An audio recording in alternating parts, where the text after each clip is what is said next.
Adama, bonjour. Bonjour. Adama, tu es né le 27 août 1993 à Célibali, en Mauritanie. Tu as donc 21 ans. Est-ce que tu peux nous raconter ton enfance là-bas et puis surtout comment a démarré ton histoire d'amour avec le ballon rond, Adama? En Mauritanie, je garde de très très bons souvenirs. J'ai commencé très jeune, 6-7 ans, on était déjà au quartier. En Mauritanie, j'ai énormément beaucoup de souvenirs qui me reviennent à chaque fois. Donc voilà, j'ai commencé comme tout le monde, on va dire. J'allais... comment vous expliquer? On jouait à 6-7 ans dans le quartier et tout, avec tout le monde. Et à partir de là, ça s'est enchaîné tout seul. Tu as joué au football club de Sepka, c'est C'est ça? Bra, ouais, c'est ça. Ouais. C'est en Mauritanie, c'est un club de quartier. C'est comme mon centre, mais avec moins de moyens, on va dire. Donc on y allait. Il y avait un coach, il y avait des ballons, on avait des chasubles. Du coup, on s'amusait, on s'entraînait. Raconte-nous, s'il te plaît, ton arrivée en France, à quel âge et dans quelles conditions ça s'est passé? Quels souvenirs tu en gardes? Moi, je suis arrivé en France avec ma famille. Je suis pour rejoindre ma famille. Je suis arrivé pour les études à la base. Mais bon, j'avais jamais pensé un jour que j'allais être, on va dire, footballeur professionnel. C'est parce que je sais que c'était dur. Je me disais toujours que j'étais un garçon qui est toujours passionné du foot. Après, franchement, je me suis jamais dit quand j'avais 12-13 ans qu'un jour je serais footballeur, qu'un jour je ferais ci ou ça. Parce que mes parents étaient plus dans les études et tout. Même si j'avais quand même des capacités à jouer au foot à un bon niveau. Mais bon, j'ai jamais pensé à jouer à un haut niveau. Alors, lorsque tu arrives en France, tu joues au Métallo Sport Chantenaisien. Ouais. C'est à Nantes, ça, du côté de Nantes. Quels souvenirs tu en gardes? Je garde aussi des très bons souvenirs là-bas. Je me rappelle, on avait un coach qui s'appelait Patrice Taillé. J'ai confondu avec le coach de la sélection. Patrice Taillé. C'est un bon coach. C'était pour moi la première fois que je voyais déjà une structure avec des bons terrains, avec des coachs qui étaient français, avec un environnement qui était vraiment pas le mien. Même si je jouais à un niveau, on va dire, genre au début à un niveau qui est faible, j'ai eu du mal j'ai eu, on va dire, du mal au début parce que j'arrivais toujours pas on va dire, m'adapter en France au début, ouais. J'ai eu du mal. Ok. Comment ça se passe? C'est à ce moment-là, lorsque tu joues dans ce club de Nantes, en fait, c'est à ce moment-là que Brest te repère? En fait, il m'a dit, mon coach, que je restais avec lui. À la fin, il allait voir avec ses contacts, mon coach Patrice Taillé, avec lequel déjà je garde toujours de bons contacts. Il m'a dit de faire une bonne saison avec lui. À la fin, on est parti à Brest. Je me rappelle, pour faire des essais. Je suis allé là-bas, j'ai passé une semaine, on m'avait dit que c'était bon. À l'époque, on est revenu à Nantes en fin de saison. Après, il y a eu le tournoi international qui s'est passé à Saint-Nazaire. J'ai fait un bon tournoi et tout. Après, j'avais quelques petits clubs, mais bon, on va dire, j'avais déjà donné mon accord à Brest. Donc du coup, je l'ai pas changé, je suis allé. Brest, où tu débarques donc au bout du compte durant l'été 2010. Brest, où tu vas rester 3 saisons. Quels souvenirs tu gardes de cette expérience à Brest? Moi, j'ai des très très très bons souvenirs de Brest, même si ça s'est pas fini de la manière dont je voulais. Parce que je suis arrivé, on va dire, jeune. Je suis arrivé quand j'avais 15-16 ans à Brest. Donc j'ai fait les U19 directement avec feu Franck Penverne aussi qui m'a beaucoup aidé. J'en profite pour remercier Stéphane Nadeau et tout l'ensemble des éducateurs du centre que j'ai eu lors de mon parcours à Brest. Donc voilà, ça s'est passé, on va dire, progressivement. Je suis arrivé en U19, j'ai fait 6 mois en U19, après j'étais en CFA et au bout de 3 mois, j'étais avec les pros à partir de la saison qui a suivi. Si je te donne la date, Adama, du 27 août 2011, est-ce que ça te parle? Et c'est ma première entrée en professionnel. C'était à Nice, Le jour de tes 18 ans. le jour de mes 18 ans. Ouais. Quel souvenir. Et je garde un très très bon souvenir. C'était un beau cadeau qu'on m'avait fait et je pense que je le méritais aussi parce que j'ai cravaché, j'ai vraiment cette on va dire détermination qui m'avait. Mais bon, mon premier match, le jour de mon anniversaire, c'est un des beaux jours de ma vie, on va dire.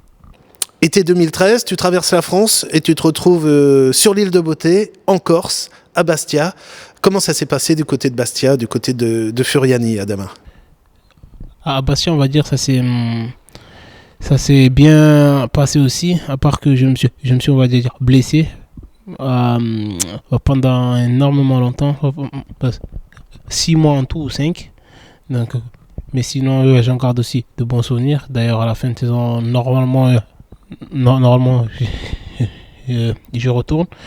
Le stade, le stade, le stade, le stade de Furiani, c'est vraiment quelque chose de spécial, on va dire. C'est très très particulier à y jouer. À l'entrée du stade, t'entends les supporters Oniti, c'est exceptionnel.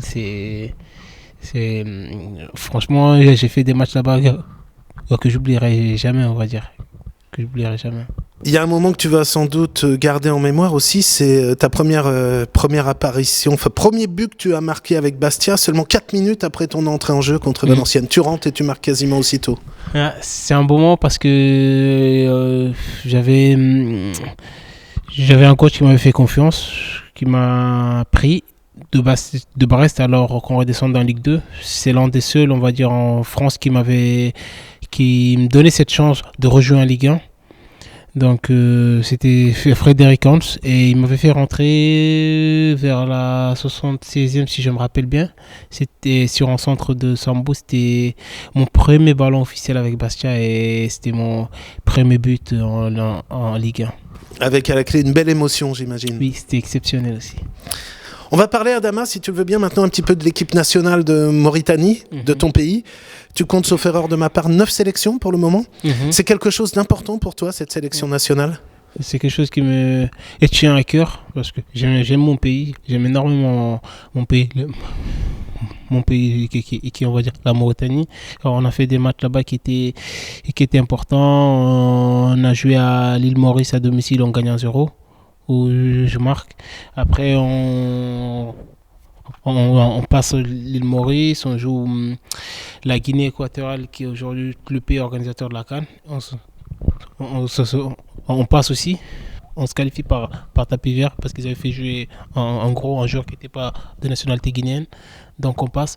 Après on s'est fait éliminer par l'Ouganda chez eux. C'est un grand regret pour toi de ne pas participer à la Coupe d'Afrique des Nations là, qui se déroule en ce moment? Oui. Ça aurait été un rêve de faire la CAN, mais je pense que c'est pour un pays comme la Mauritanie, cette CAN c'était encore tôt. Il ne faut pas se cacher, on n'avait pas les moyens nécessaires, on n'avait pas un groupe complet, ouais, je mesure mes mots, on n'avait pas un groupe complet pour pouvoir se qualifier à la CAN.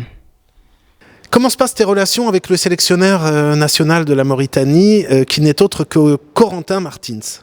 Ça va, oui. J'ai des contacts là. Le week-end qui est passé, on avait joué à Brest et il est venu me voir. Donc il a passé quelques temps avec moi à l'hôtel. Donc c'est un coach qui a on va dire que c'est un coach qui a une très jeune expérience en Afrique, qui je pense n'a jamais été coach pour un pays africain. Donc là il débute, et là ça fait 1 mois qu'il y est. Donc il n'a pas encore mis certaines choses en place, quoi.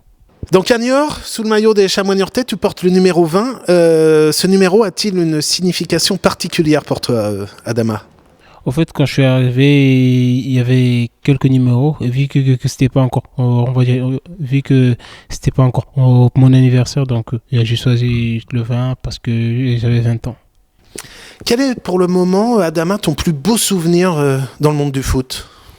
Mon plus beau souvenir, ça reste mon premier but en Ligue 1 avec le Sporting à Furiani. Ton plus mauvais souvenir? Mon plus mauvais souvenir reste franchement mes années de regret que j'ai eu à Bastia, mes années de regret parce que je me suis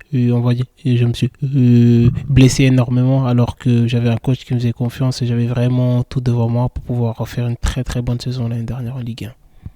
On sait que tu es prêté au Chamois Niortais pour cette saison. Normalement, tu nous l'as dit, tu retournes à Bastia l'été prochain, c'est ça? C'est ton objectif? Normalement, oui. Après, bon, on ne sait jamais ce qui peut se passer d'ici la fin de saison. On va sortir un petit peu du cadre du football, Adama, si tu le veux bien. On va parler de tes goûts musicaux. Alors, qu'est-ce que tu écoutes comme musique, Adama? Bon, on va dire j'écoute de tout. J'écoute de la musique africaine, sénégalaise, mauritanienne et tout. J'écoute aussi, on va dire, du rap. Donc, c'est... Si tu devais nous donner le nom d'un groupe favori que tu nous conseilles d'écouter? En groupe, non, mais je conseillerais un rappeur que j'écoute bien, qui est, on va dire, un rappeur mauritanien qui est à Paris, qui s'appelle Scorpa. Donc, c'est un mec que j'aime bien, donc j'aime bien son feeling. Est-ce que tu aimes le cinéma? Est-ce que tu vas au cinéma de temps en temps, Adama? Et si oui, quel genre de film tu apprécies? Si j'aime bien, je vais pour regarder, on va dire, en général, les films d'horreur. Les films d'horreur. J'aime bien, ouais, Annabelle, tout ça. En dehors du foot, Adama, est-ce qu'il y a d'autres sports que tu aimes particulièrement? J'aime bien le basket, mais bon, je suis nul au basket. Mais bon, j'aime bien, sinon le reste, non. Tu regardes beaucoup de foot à la télé? Non, je rate pas du tout. Pas du tout. ce qui est énormément bizarre. Le foot, je rate pas. Je regarde que s'il y a des matchs, par exemple, Real-Barça ou une finale de Coupe du Monde. Même la CAN, depuis qu'elle a commencé, j'ai pas regardé un match. Et en dehors du foot, est-ce qu'il y a des émissions de télé que tu apprécies particulièrement, que tu n'aimes pas louper? Tu aimes bien la télé, en fait? Oui, j'aime bien. J'aime plutôt, on va dire, les jeux vidéo. Mais sinon, on va dire le CFC, il y a le CFC, il y a l'équipe du dimanche. Sinon, le reste, franchement, je suis pas trop télé. T'es un fan de jeux vidéo? Alors, quel jeu vidéo? FIFA, PES? FIFA, ouais, FIFA. D'accord. Et toujours avec quelle équipe dans FIFA alors? Je fais une carrière avec Niort. Alors, ça se passe bien? Ouais, ça se passe mieux qu'en réalité, on va dire. Ouais, ok. On le sait, Adama, un footballeur professionnel, a pas mal de temps libre. Alors, est-ce que tu peux nous raconter un petit peu comment tu aimes l'occuper, tout ce temps libre? Non, je passe, on va dire, beaucoup de temps avec ma femme. Mais ça se passe très très bien. Elle m'a amené, on va dire, beaucoup de choses dans la vie. Elle m'a ramené de la maturité. D'ailleurs, c'est la première fois que je parle à la télé. Et franchement, je passe énormément beaucoup de temps avec ma femme, avec ma famille. C'est sinon à Niort spécialement, je sors pas beaucoup. À parler au ciné avec elle ou au resto, sinon à Niort, je sors pas beaucoup. Adama, on va te dire un grand merci, d'autant plus que tu viens de nous le dire, c'était ta première interview pour une télévision, donc merci de l'avoir accordé au Chamois Niortais. On te souhaite une bonne fin de saison avec les Chamois. Merci. Et une belle carrière. Merci. Merci Adama.